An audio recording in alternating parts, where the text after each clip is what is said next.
성도들 제세권 제23장 필요한 것은 오직 인공 연못과 야자수가 있는 하와이라이의 성전의 경내.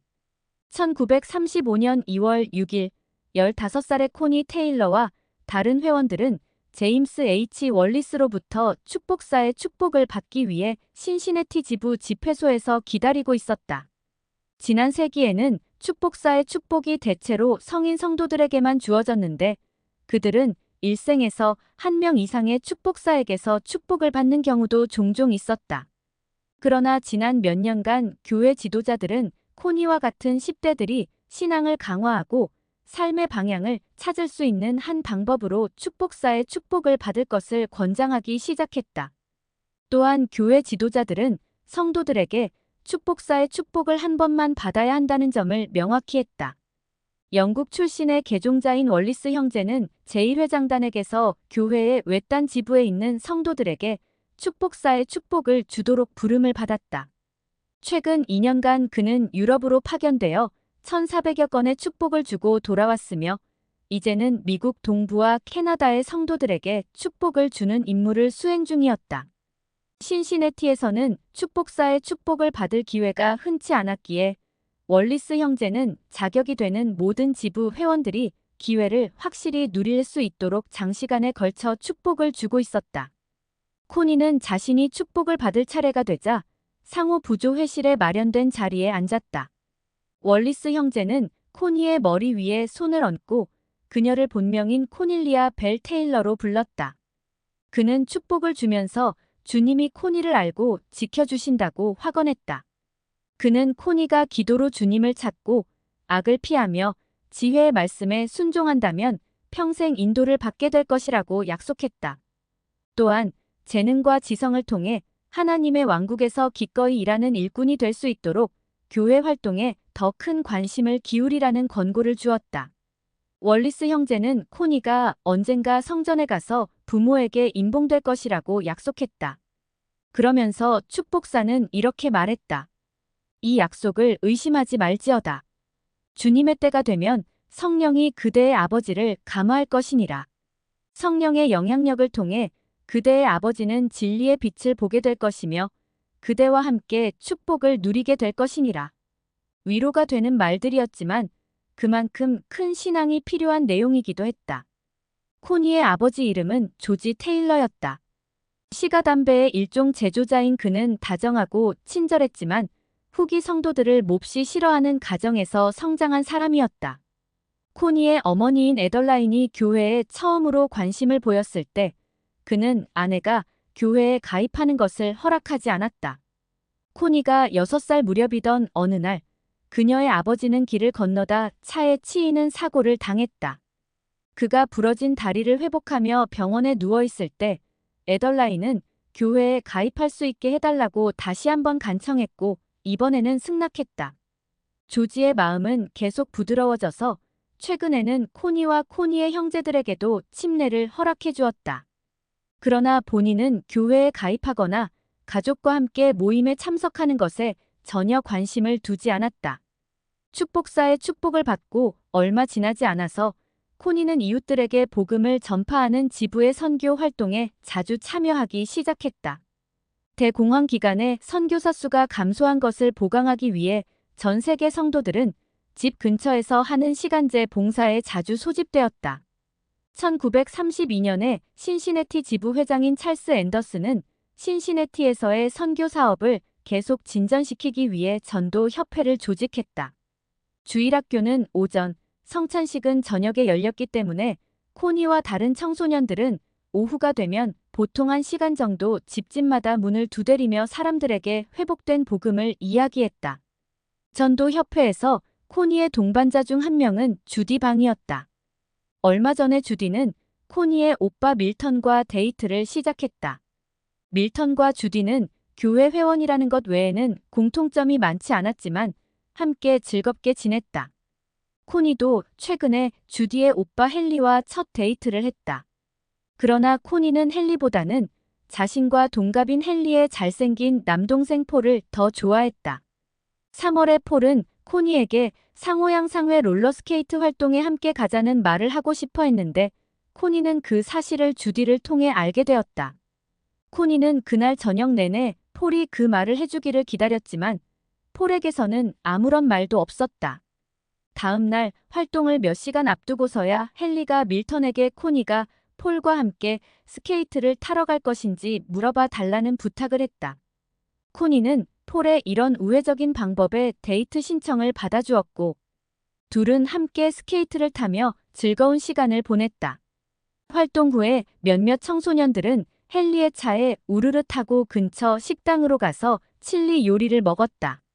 코니는 그날 밤 일지에 이렇게 썼다. 폴과 함께 정말 멋진 시간을 보냈다. 기대했던 것보다 훨씬 더 좋았다. 그 봄이 가기 전에 코니는 축복사의 축복문 사본을 받았고 자신이 받았던 약속을 다시 한번 상기하게 되었다. 거기에는 이렇게 쓰여 있었다. 사랑하는 자매여, 이 축복이 그대의 발걸음을 인도해 줄 것이니라. 또한 이 축복은 그대가 어둠 속에서 비틀거리지 않고 영생의 초점을 맞출 수 있도록 그대가 걸어갈 길을 보여줄 것이니라. 그녀의 삶에서 너무나 많은 일이 일어났기 때문에 코니는 주님의 인도가 필요했다. 코니는 교회에 들어왔을 때 언제나 옳은 일을 하겠다고 결심했다. 그녀는 복음이 방패와도 같은 역할을 한다고 믿었다. 하나님께 나아가 도움을 구한다면 코니는 온 생애 동안 하나님의 축복과 보호를 받게 될 것이었다. 한편 솔트레이크 시티에서는 스테이크 회장인 해롤드 비리가 제1회장단 사무실에 앉아 있었다. 해롤드는 자기 자신을 아이다호의 작은 마을 출신의 경험도 부족한 시골 사람으로 여겼다. 그러나 지금 그는 자신에게 가난한 사람들을 돕는 것에 대한 의견을 구하는 선지자 히버 제이 그랜트와 마주 앉아 있었다. 그랜트 회장은 저는 파이어니어 스테이크에서 하고 있는 일과 비슷한 어떤 일을 하고 싶습니다. 라고 말했다. 그랜트 회장과 그의 보좌 제이 르우벤 클라크, 데이비드 오메케이는 해롤드가 진행하는 일을 예의주시하고 있었다. 파이어니어 스테이크의 야심찬 구제 프로그램이 시작된 지 거의 3년이 지났다. 그동안 파이어니어 스테이크는 실업자들을 위한 다양한 일자리를 창출했다. 성도들은 완두콩을 따고 옷을 만들고 수선하고 과일과 채소 통조림을 만들고 새로운 스테이크 체육관을 지었다.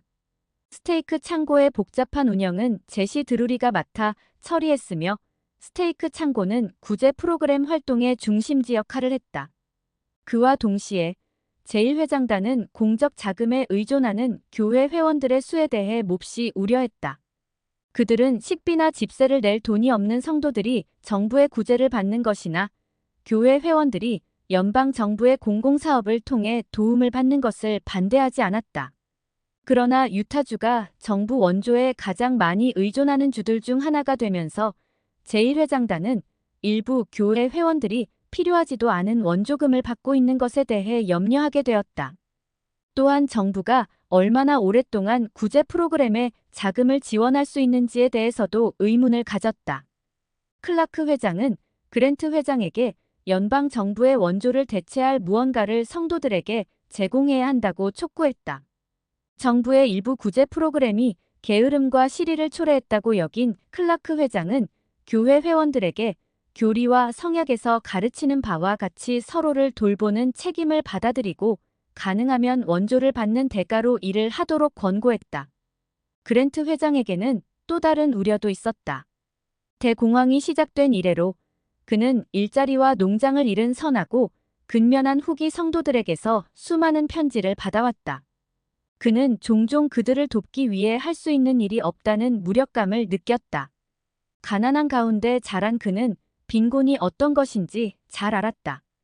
인생의 수십 년을 빚더미에 앉아보낸 바가 있기에 비슷한 곤경에 처한 이들에게 동정심도 느꼈다. 사실 이제 그는 과부와 가족들, 그리고 전혀 모르는 사람들이 융자금을 갚거나 선교 사업을 계속하거나 다른 의무를 다하도록 사비를 털어돕고 있기도 했다. 그러나 그랜트 회장은 자신의 노력도 좋은 의도가 담긴 정부 프로그램을 통한 노력도 완전한 해결책이 될 수 없음을 알았다. 그는 교회가 가난한 실직자들을 돌볼 의무가 있다고 여겼으며 해롤드가 파이어니어 스테이크에서 했던 자신의 경험에 기반하여 성도들이 함께 일함으로써 궁핍한 사람들을 구제할 새로운 프로그램을 창안하기를 원했다. 그랜트 회장은 도움이 필요한 사람들을 돌보는 것보다 교회에 더 중요한 일은 없습니다. 라고 말했다. 해롤드는 어안이 벙벙해졌다. 교회 전체를 위한 프로그램을 계획하고 개발해야 한다는 생각에 엄청난 중압감이 밀려왔다. 회의가 끝난 후 그는 근처의 협곡 공원으로 차를 몰았다. 솔트레이크 시티 위쪽 산속으로 깊숙이 들어가는 동안 그의 마음은 어지러웠다. 그는 생각했다. 내가 어떻게 이런 일을 해낼 수 있단 말인가?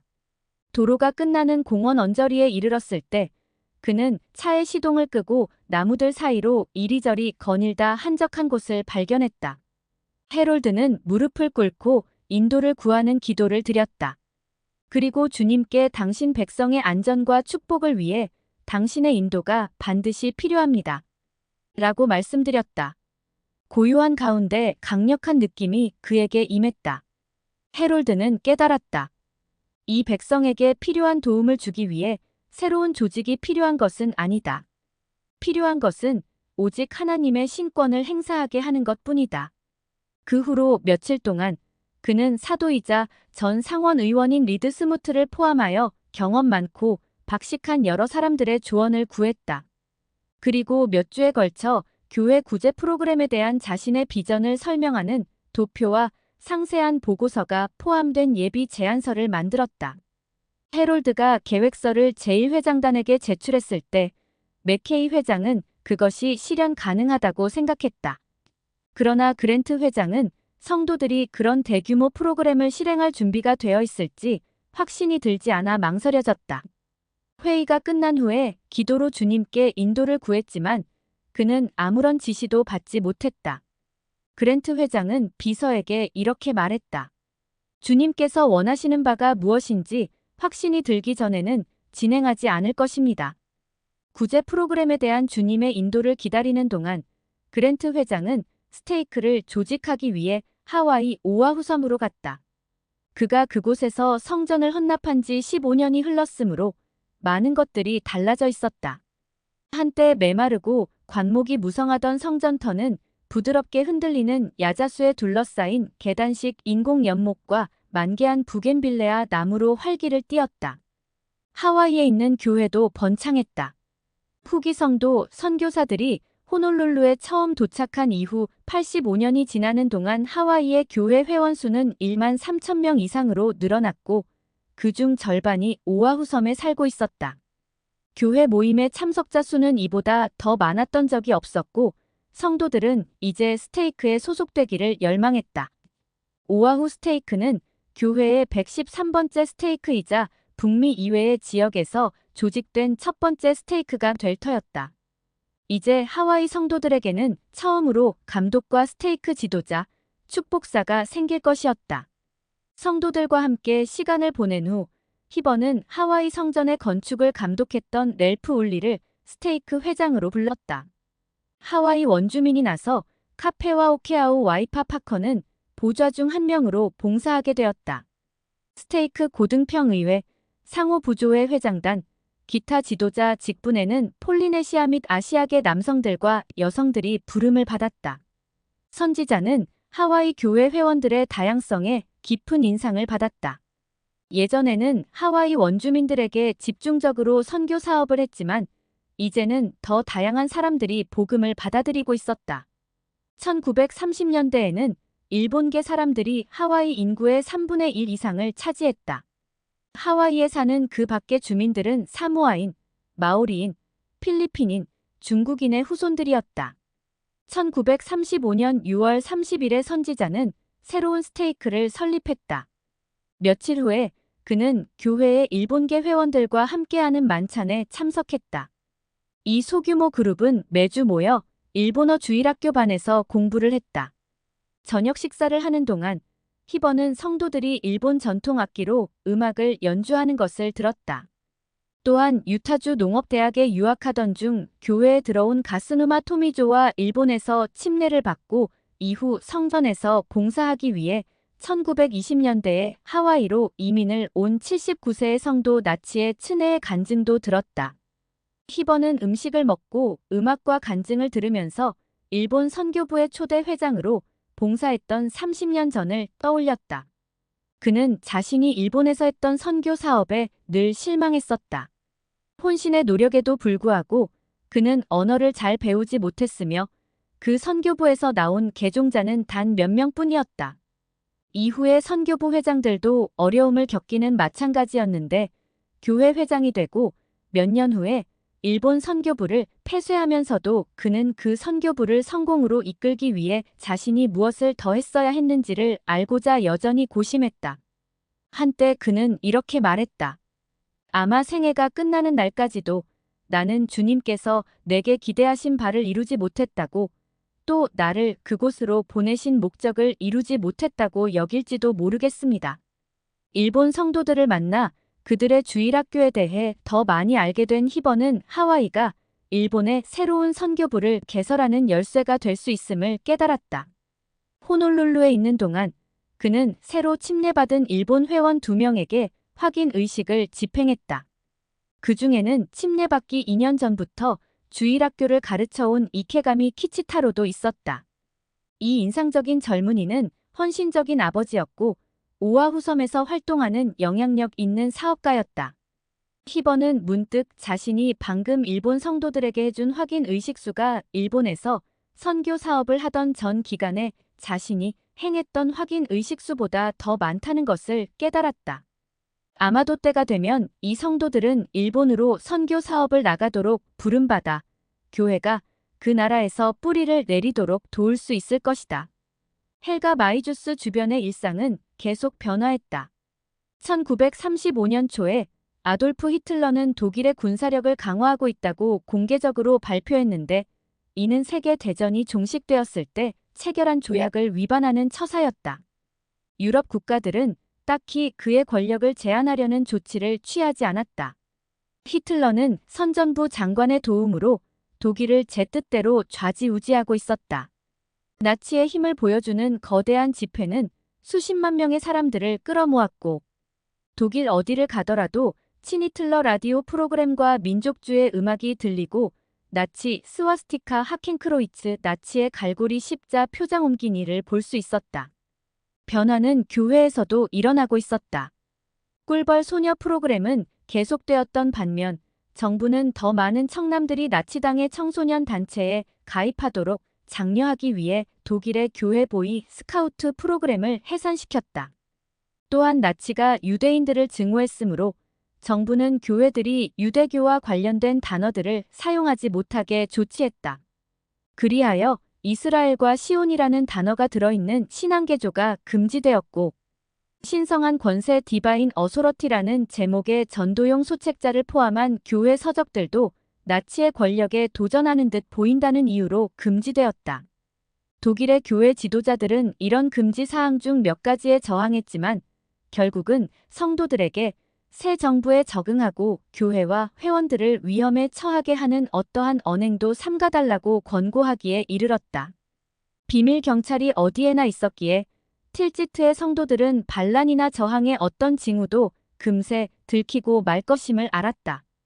대부분의 독일 성도들은 정치에 관여하지 않았지만 언제나 지부의 누군가가 나치와 결부되어 있을지도 모른다는 두려움을 느꼈다. 지부 회원들 다수는 충성스럽고 순종적인 독일인 신용을 하는 것이 가장 안전한 일이라고 믿었다. 지부 회원 중에 단 한 명이라도 단 한 번이라도 불충한 행위를 한다면 모든 회원이 나치의 보복을 당할 위험에 처할 수 있었다. 교회에서 헬가는 남동생 시그프리드와 이종사촌 쿠우트 브라흐츠를 포함한 청소년들과 어울리며 위안과 안전, 우정을 찾았다. 헬가가 참석하는 지부에서는 종종 연극과 음악 프로그램을 상연하거나 감자 샐러드, 독일 소시지, 그리고 맛있는 슈트로이젤쿠엔 케이크로 식탁을 가득 차린 활기찬 파티를 열었다. 청소년들은 보통 안식일에 하루 종일 함께 지냈다. 그들은 오전에 주일학교에 참석한 후 헬가의 이모나 외할머니 같은 교회 회원의 집에 가곤 했다.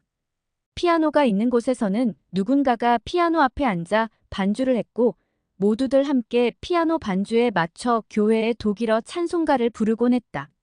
성찬식이 끝난 후에는 하인츠 슐츠케, 오토 슐츠케 지부회장의 10대 아들네 집으로 가서 함께 이야기하고 웃으며 즐거운 시간을 보냈다. 슐츠케 회장은 헬가와 다른 청소년들에게 아버지 같은 존재가 되었다. 그는 청소년들에 대한 기대가 높았으며 회개하고 계명을 지키라는 훈계를 자주 했다. 그와 동시에 그는 이야기도 많이 들려주고 엉뚱한 유머 감각도 있었다. 누군가 교회에 늦게 와서 모두들 누구인지 보려고 뒤로 고개를 돌릴 때마다 그는 이렇게 말하곤 했다. 사자가 언제 들어오는지는 제가 말씀드릴 테니 여러분은 뒤돌아보지 않으셔도 됩니다.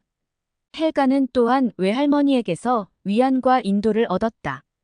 외할머니 요한의 워치스머스는 오토 슐츠케처럼 엄격한 면이 있었으며 손주들이 응석바지가 되는 것을 용납하지 않았다. 또한 그녀는 하늘에 계신 아버지와 대화하는 법을 아는 신앙심 깊은 여성이었다. 헬가가 외가에 머물 때마다 요한에는 손녀가 자신과 나란히 무릎을 꿇고 기도하기를 원했다. 어느 날 밤 헬가는 외할머니에게 화가 나서 기도하지 않으려고 했다.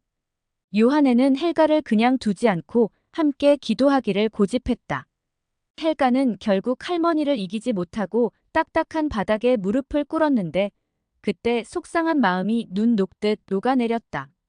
외할머니는 헬가에게 하나님과 대화하는 법을 가르쳐준 친구 같은 존재였고 후에 헬가는 그 경험에 감사해했다.